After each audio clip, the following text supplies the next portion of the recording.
So I'm just going to start very briefly, and that is last year I was stood here, and really Martin and I stood up and spent time with you talking about just having developed a framework. And that framework comes down to three things really: understanding children's risk behaviour, adolescents and young adults, and children and young people in conflict. Today what we're going to do is really just share with you the kind of the results of what we've done over the last year, what's now available, and some of our thinking behind it, some of which has been certainly triggered for me just listening to the speakers today, and that we'll hopefully have just a few minutes to reflect on. Okay, one of the mistakes I think that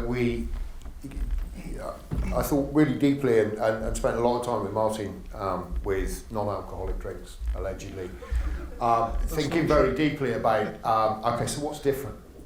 And I think we spend a lot of time, and we're very good in the core Maybo stuff, talking about the upstairs, downstairs in the brain.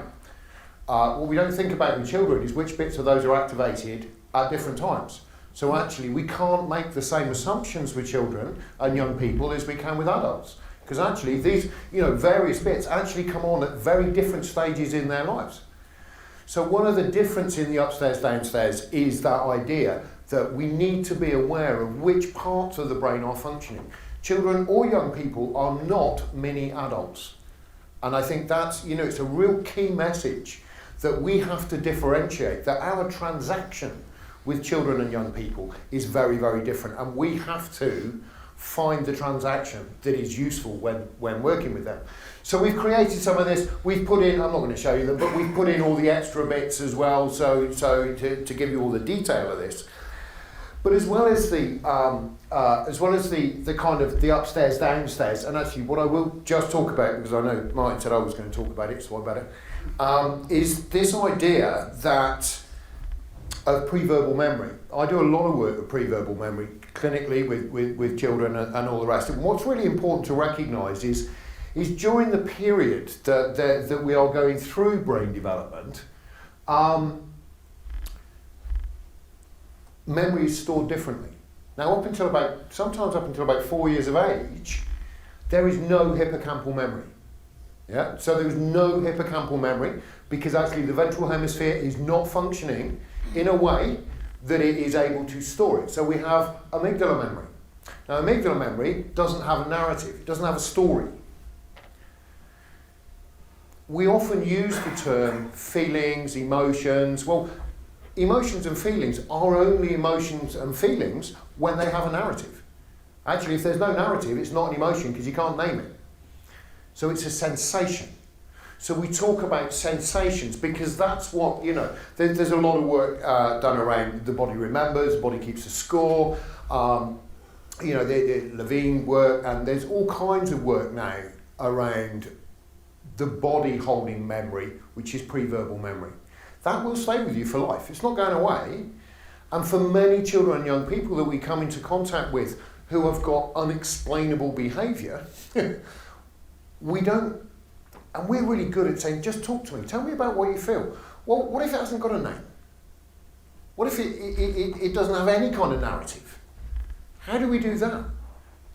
So it's really important that we recognise, especially with the younger children, I'll come on to adolescents in a minute, with the younger children, we are building their own histories. We're creating history because we're building the narrative of amygdala memory into hippocampal memory. So we're laying down tracks of memory and ways to express that. To start with, they will only have affective communication. They won't have any other way to do that. We will often do that by, the most common question I would use is, I won't say to a child, what do you feel? What does that feel like? I'll say, where do you feel that? And usually they can tell me, actually, where they feel it. Not what they feel, I've got no idea what it is. But they can tell me where they feel it, and they can tell me where it moves to. I had a really interesting, I was working with, I do quite a lot of the supervision of other staff, because one of the things I'm very passionate about is that there are 168 hours in a week, right?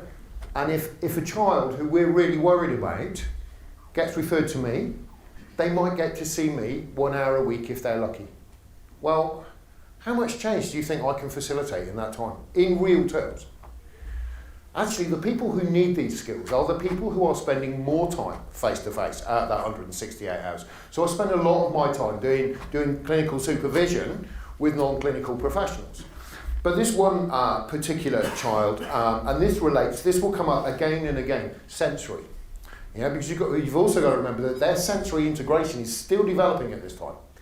So they haven't got a sensory profile yet, because it's still pretty, So children who have suffered early life trauma or have unresolved pre-verbal trauma will often have very unhelpful relationships with food, for instance.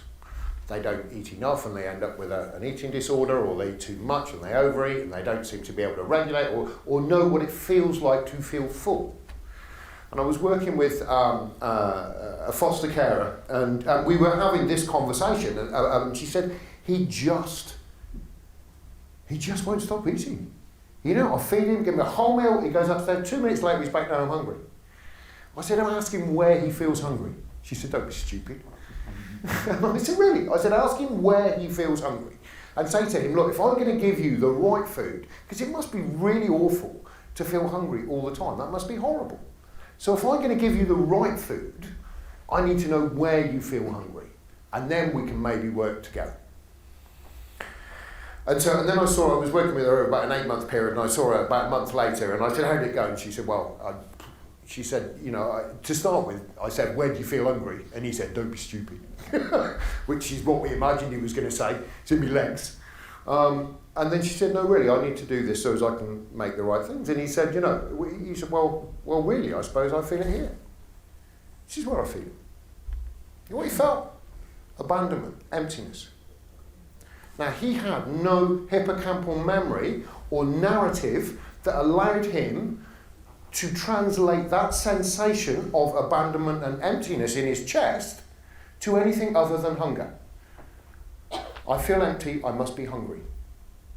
So actually, we really need to work really hard on developing these narratives. Now, the other thing is that we can't talk about upstairs, downstairs without talking about left to right as well. So very quickly, sort of the left-hand side of the brain, that's pretty much your logic, reason, control, science, maths, words, all that kind of stuff. Over here, we've got our emotion, love, passion, creativity, all that stuff. Very briefly, if you think you're slightly right-hand dominant, put your hand up. Right hemisphere dominant. Oh, interesting. Left-hand hemisphere? Oh, it's definitely you, Mark. What's really interesting about that is the professions that you work in. You work in the caring professions. We do what we do because we care. Yeah, and so it's a right hemisphere vocation, and they put us in a left hemisphere systems, which is why we struggle so much. So we all have a dominant side to our brain. Yeah, and we will either be emotional or logical, one or the other. And it's really interesting when you think about it, and one of the things that I really struggled with when trying to develop this work was some of the basic Maybo principles, the kind of emotional brain, rational brain. Well, it's not like that for kids, actually, depending on where they are. We can't rely or assume that they have an equal amount of logic and emotion, and that they have, I did this to Bill last night, so one word for the next dinner party you're at is corpus callosum, which is the bridge between the two anatomically separate hemispheres in the brain. And it's that allows us to regulate our emotion, because we'd never get the job done if we weren't passionate about it. But actually we need to use our logic to be able to get the systems done so we have to be able to do that. For children, they're miles away from that, probably up until their early 20s. So actually we have to recognise that we need a different model. Something else that occurred to me, just listening to the other guys, is the language is very different in children's services. We use a very different set of language. We talk about regulation and we talk about integration. And I was really interested that I've heard it 3 times today. We talk about the need for us to regulate, but for the client to de-escalate. So we're even separating the process. It's exactly the same process we're asking them to do that we're asking us to do ourselves. We've got a whole different language for it. No wonder they feel different to us. You need to de-escalate, I need to regulate. That kind of feel. I'd rather be me. It feels better. But with children, we use the term regulation. We use the term regulate a lot. We don't really use the term kind of de-escalation in the same way. Work? I thought the little brain one was up before that. No? Did I go past it? Can I go back one? I can. Yeah. Yes. So again, we've put this in here to show the different dominant sides of development through age. So actually, if you're going to appeal to a child, you need to appeal to the dominant development that's going on for that child at that given time.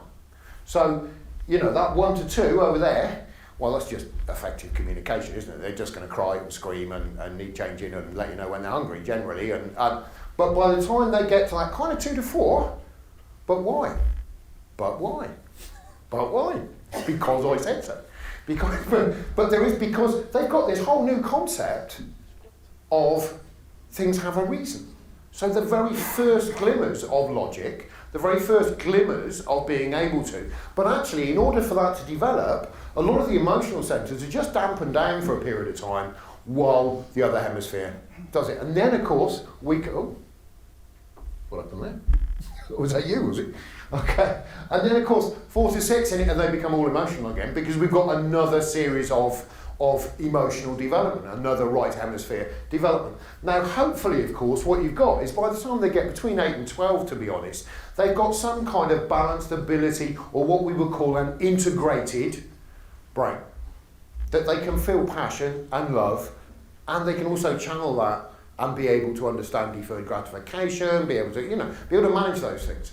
Of course that's often not true for the children that we worry about most. That actually we're presented with no ability to regulate, no ability to contain. Where's that one? Right. So this was also really important for us, and this is the kind of, because this really is a whistle-stop tour. There's an awful lot more in here. We talk about, because we've got very different sensory profiles going on through that development process. We've also got, if I've used what we call the Coventry grid once, I've done it at least half a dozen times in the last 3 months. The Coventry grid is something that allows us to, what we will see in some children that have had early life trauma is autistic behaviours. They don't have autism, they have autistic behaviours, but actually they can be so close to actually a disrupted attachment behaviour that we have to have a grid to actually work out the nuances between, no, this is possibly autism, or actually it's autistic behaviours, but it's actually as a result of attachment. So we talk about what is attachment, how does it work, what's that about, how do we recognise the different behaviours, because the functions to some degree are the same, but actually the motivation for the behaviour is different in children. This is also really important, that actually in a child, so we're talking about under 12s, risk perception is amplified. So they're frightened of everything to start with because they're still trying to work out and find their place in the world, and one hopes that they have internalised the model of an attachment figure that will keep them safe and will safeguard them, because that's what attachment's for. But if they haven't, then actually it gets really amplified. So they become really anxious about anything. Adolescence, and we all know this, don't we? Actually it goes the other way. So actually one of the things that happens in risk perception in adolescence is that we dampen it down. Because neurologically, at this point, they're being driven to separate from adults. So they're actually neurologically being driven to separate from attachment figures and find attachments in peer groups. Because in history, your attachment figures would have been dying by then, so they would need to have found alternatives for that.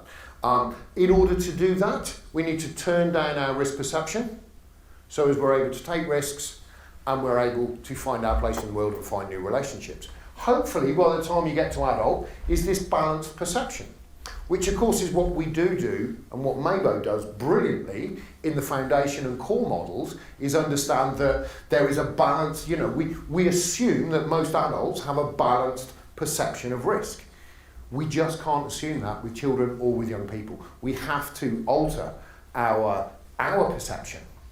And really interesting, because the other thing about young people, and again we cover some of this, is that they're just as likely to harm themselves as they are to harm others. That the kind of conflict, which is the term we'd use, is often, if you like, an intrapersonal conflict of finding their own identity or not, or the frustration of these things.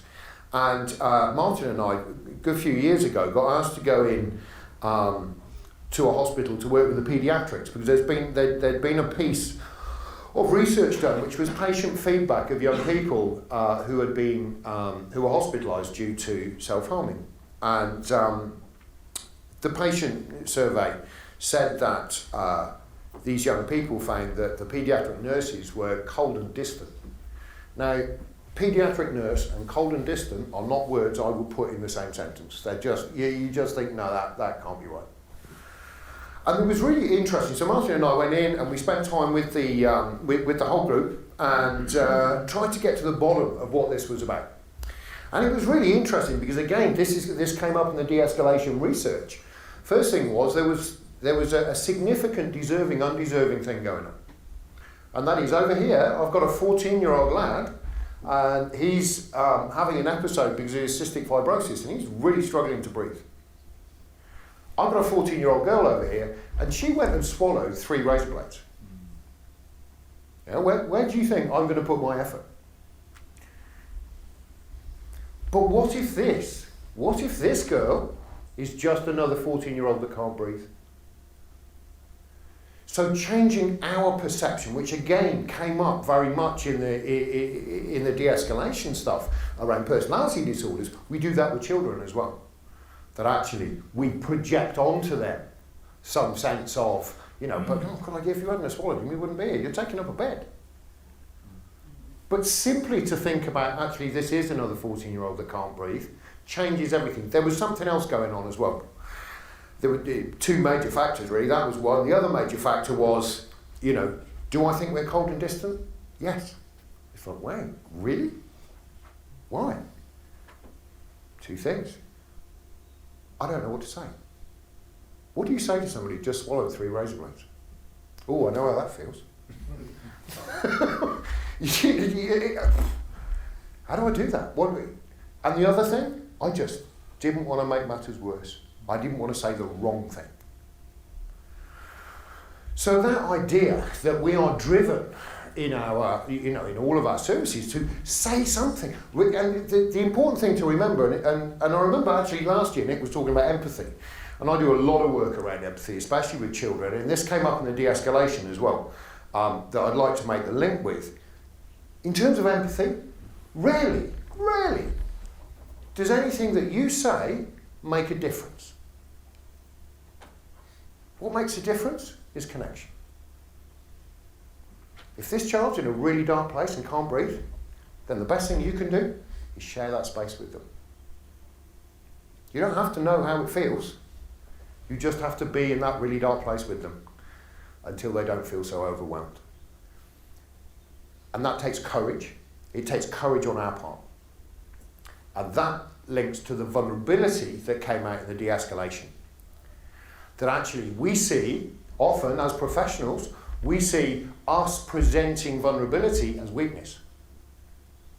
When actually connecting with our feelings that recognises how dark places can be requires us to be vulnerable and connect with our own vulnerability and have the courage to present that to the patient and share that space. Because without it, you won't get the connection. So it's not what we say, it's what we do. And it's that really begins, but the courage that takes, and I think it's intensified with children, is that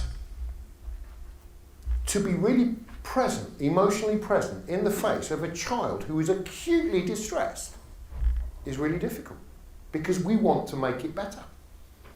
We want to take the nail out of the red. We want to, just come here, it'll be okay, it'll be fine. Anything, we want to say something to make it better. And yet rarely does what we say make a difference. What we do makes a difference.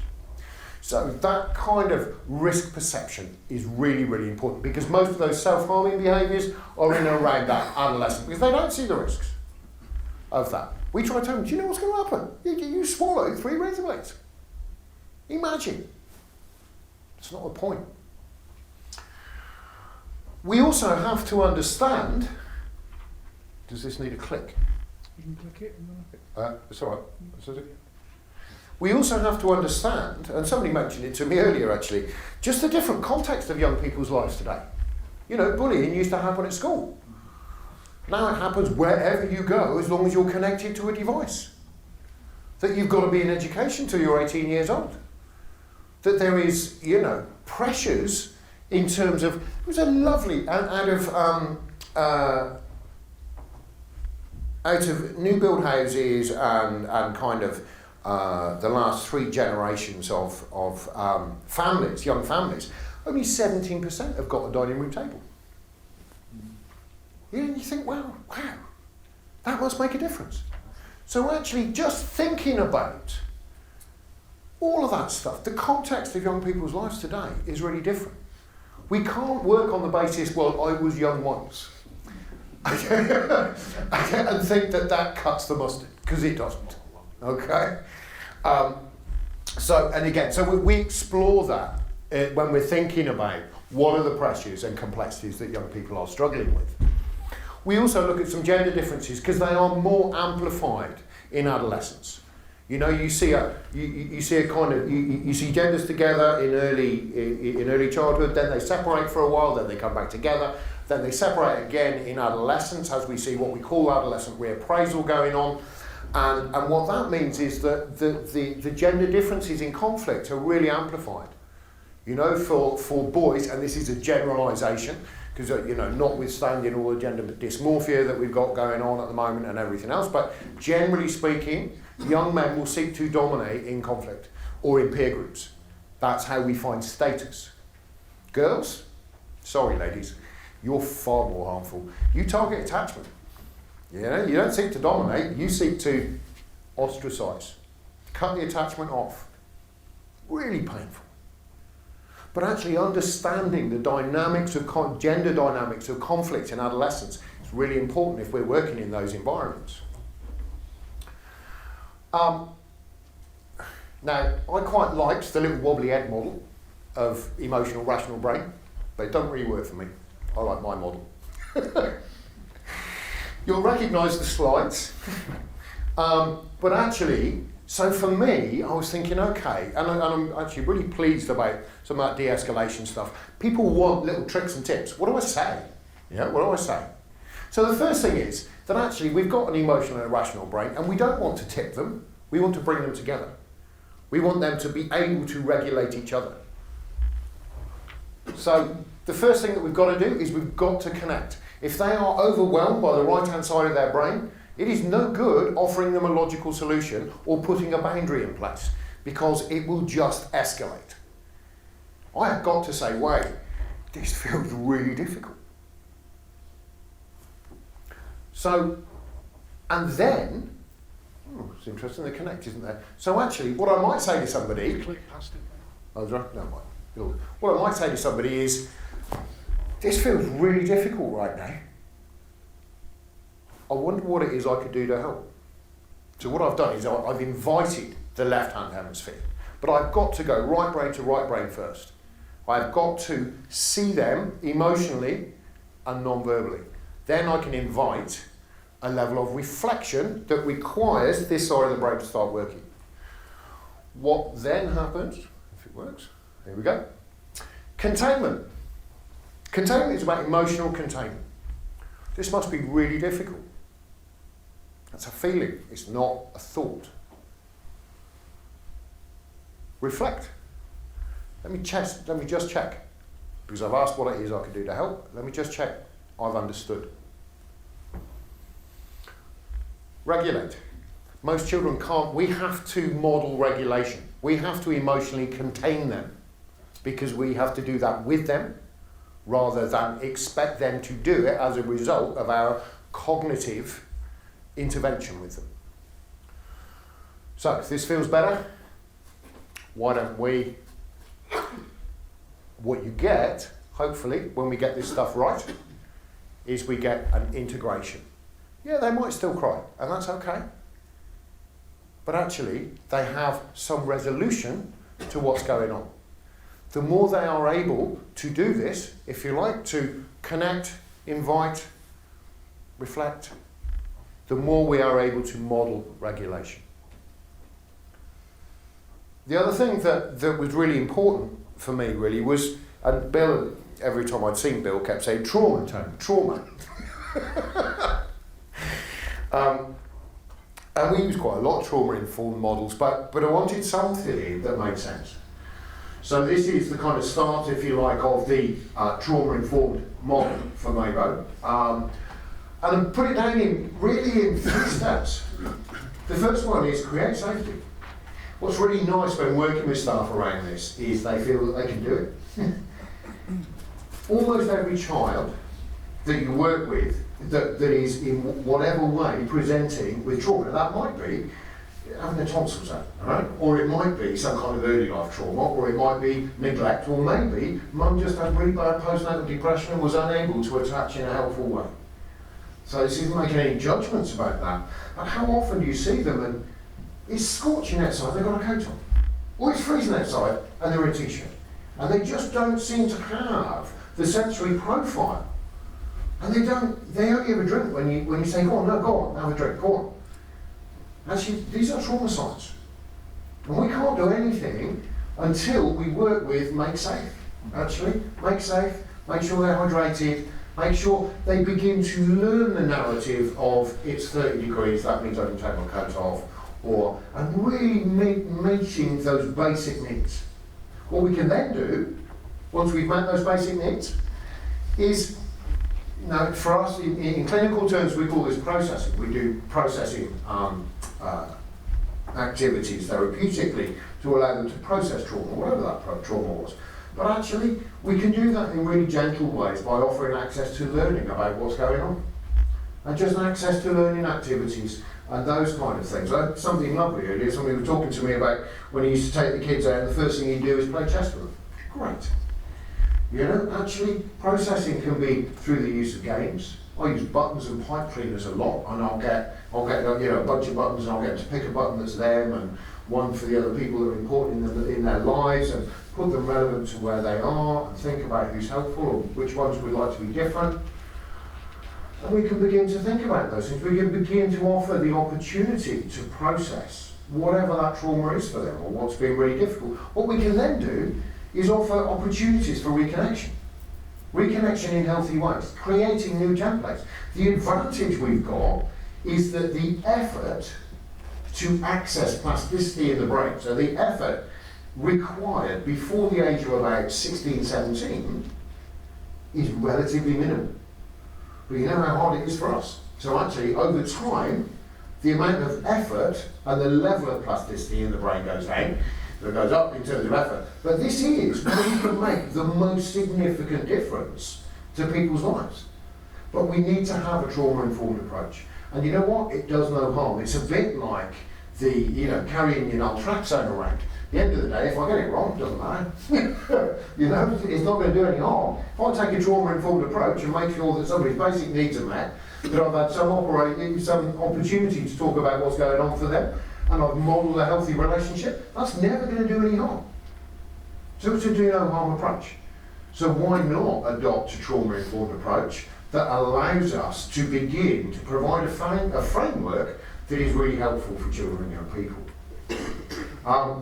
And that's kind of where because I'm aware we're running over, and that's really just some of the thinking that has gone behind the development of this. The children module is pretty much nailed. The adolescent one probably needs a bit more help at the moment. Gary and I have been piloting them and getting a good look at them. They're hugely well received, people like them. And for me, what was really important was, there was a couple of things. Many years ago, I was just talking about the fact that, and many of you will know me, or know I was Spike on a bike many years ago, and spent many years in addiction services and drug services, so it was really interesting to kind of revisit some of that. Well, one of the biggest problems that we had back then was that drug services were seen as a secret garden. If you didn't look like me, then you clearly didn't know anything about drugs. If you didn't have long hair. You know, there was just that idea that it was a secret garden. And what's really interesting, kind of 30 years down the road now, is mental health feels the same. Mental health is a secret garden. No, it's not. Actually, mental health is everybody's business. Safeguarding our children is everybody's business.